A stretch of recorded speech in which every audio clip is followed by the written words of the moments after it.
Morning, fellow zombies. Are we alive yet? Are we awake yet? I keep asking the same question myself here. It's 2:45 in the morning, West Coast time. It is the Friday. It is the 9th of August, 2024. And your zombie who's barely alive and barely awake and still questioning things. The Weaver, John C. of Roseman, California. Yeah. Okay, why wasn't I on all this time? Well, basically trying to conserve power and storage space on disks, not to mention physical matters. I've seen the bills jumping up left and right, ready to scare the living crap out of me. So I decided, okay, so I got to go on conservative natures. Meanwhile, trying not to get sick and tired or sick to my stomach of the political claptrap going on. I know for the past couple of weeks we've been dealing with not politics, but we're dealing with Olympic politics. Every time there's been Olympics, there's always been controversies one way or another in one sport or another. It just never ceases. But we don't hear it as much, except during Olympic time, and then after that, outside of it, it's regular politics, including if people are going to be gas bags and just going blah blah. Oh shit. Yeah.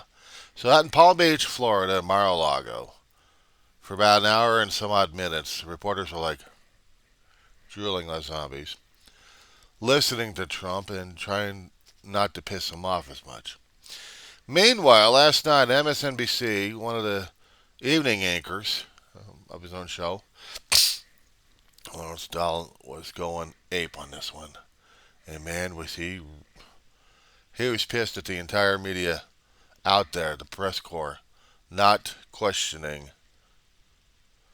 really not questioning what Trump was going on. What I didn't listen to it. Maybe I should have. But right now, you've got people nitpicking at it left and right. The evening and morning people are like, what the hell happened with the press car out there?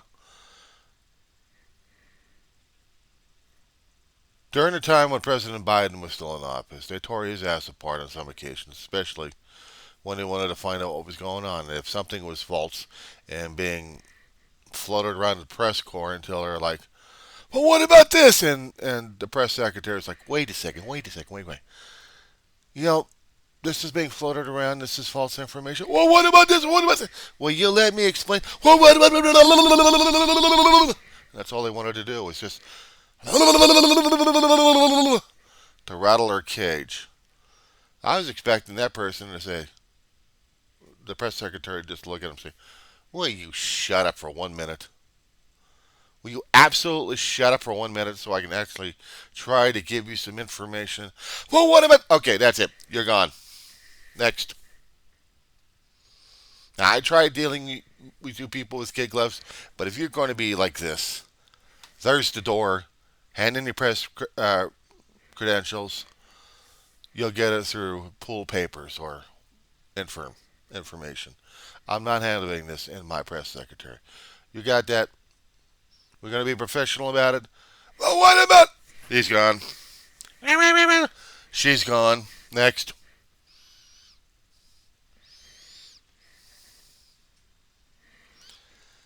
Sometimes it's not the right way, but it's the only way to do it. Tough love. If you love the press that much, you got to tell them, here, we got guidelines, we got rules, you know them. You don't, you break them. There's the door. Bye.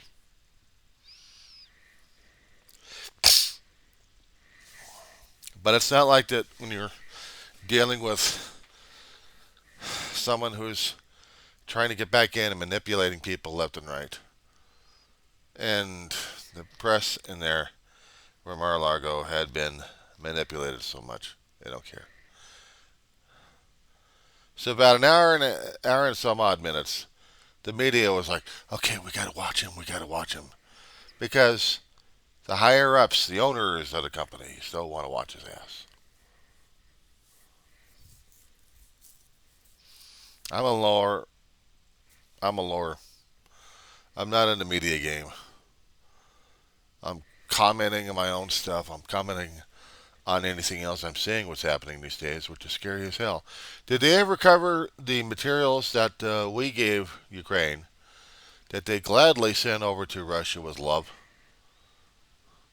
I mean, Ukraine finally had a hand in giving Putin a more of a black eye by doing a cross-border assault. Newspapers are covering it. A few organizations in print are covering this thing. And Russia's saying, "You can't do that! This is an occasion!" And Ukraine's going, "You incursioned over us. We do the same thing to you." It's not fair! Tough shit. They've got video coming out from Russia that there are troops, and they're talking about this earlier this morning, even on MSNBC. Troops just saying, "Okay, that's it. We quit. We surrender." I'd love to get more of the information from corporate media on this one. I know the independents are going to have a field day over it. But no, they're going to have more of a field day concerning about what the media did and didn't do. Because they're already commenting about it. Slowly but surely. So we're not done with the Ukraine war yet. We're still waiting for Iran to send over its love to Israel one way or another. And probably through the proxy of Hezbollah.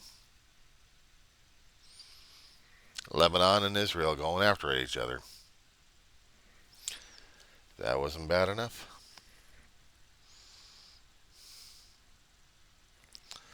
That wasn't bad enough. Try this one. Taylor Swift couldn't do 3 concerts. She had to cancel out because you had lunatics out there who are so convinced that she is the enemy that 2 kids threatened and tried to carry it out, but they didn't.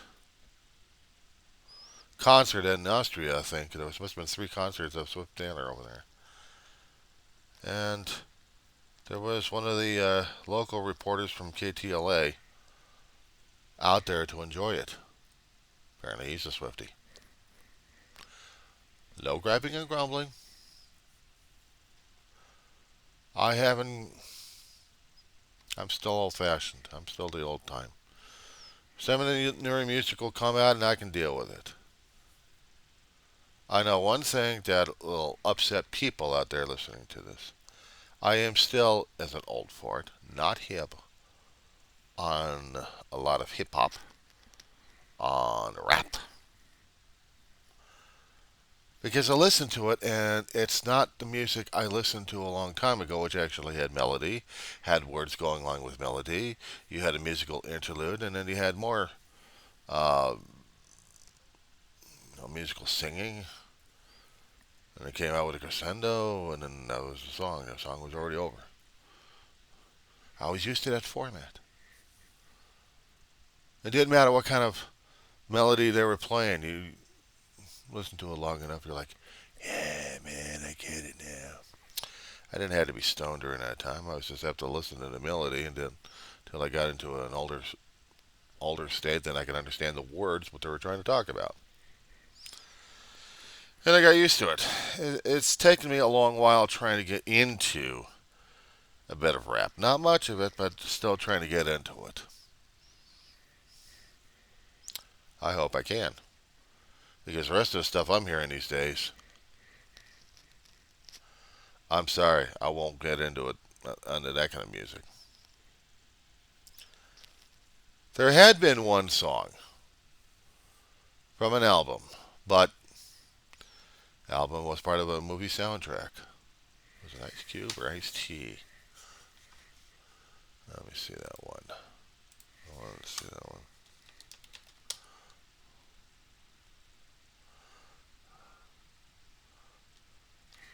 It was Ice T.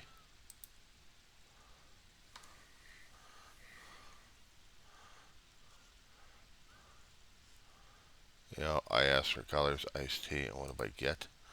Southern California Honda dealers on YouTube. Does that actually work? And this was back in the late 80s on this one.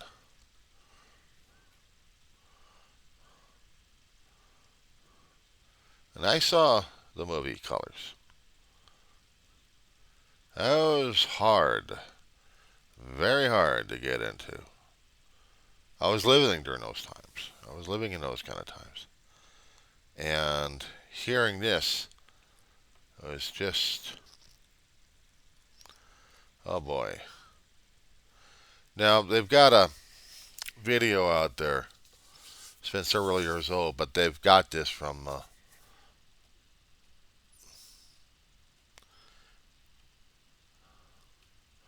they've got a video out there. Ice-T Colors official video uncensored.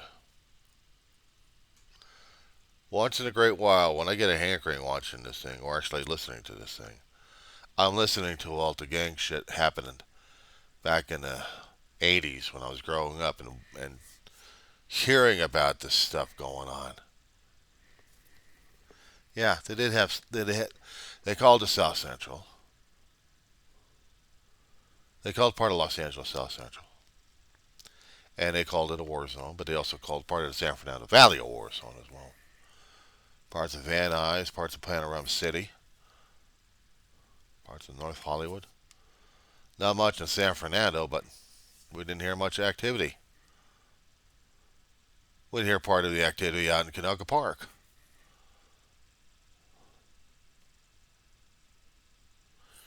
Whatever it looked like it was destitute area, low income, and just complete blight. You know, that was the territory. At least that was being perceived, and I saw it. As my brother and I were driving through areas, left and right, with the windows rolled up. But we also tried to keep track of how many units were in the area. My brother would have a police scanner for that one. You think the candidates would actually understand living back in those kind of times? Because I don't think so. Maybe Veep Harris had. Veep Kamala Harris did. Because she represented Oakland. She was an attorney. So she had to see some of her own area in San Francisco, not to mention in Oakland.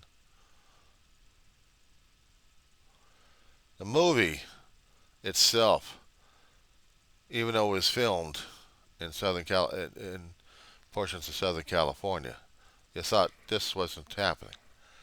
Oh, what about? Yeah, so we wouldn't have any hard questions about this one. But the music they had for this, it was hardcore, very hardcore.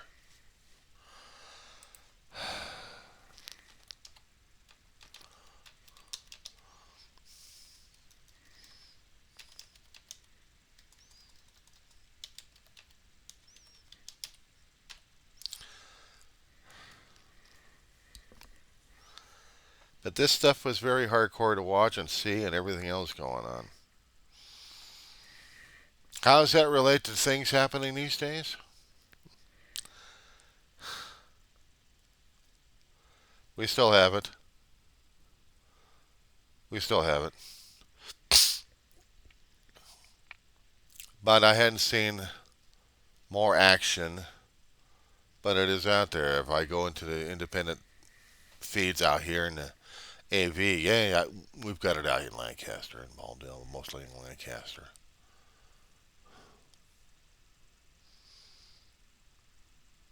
So, yeah, we hear it.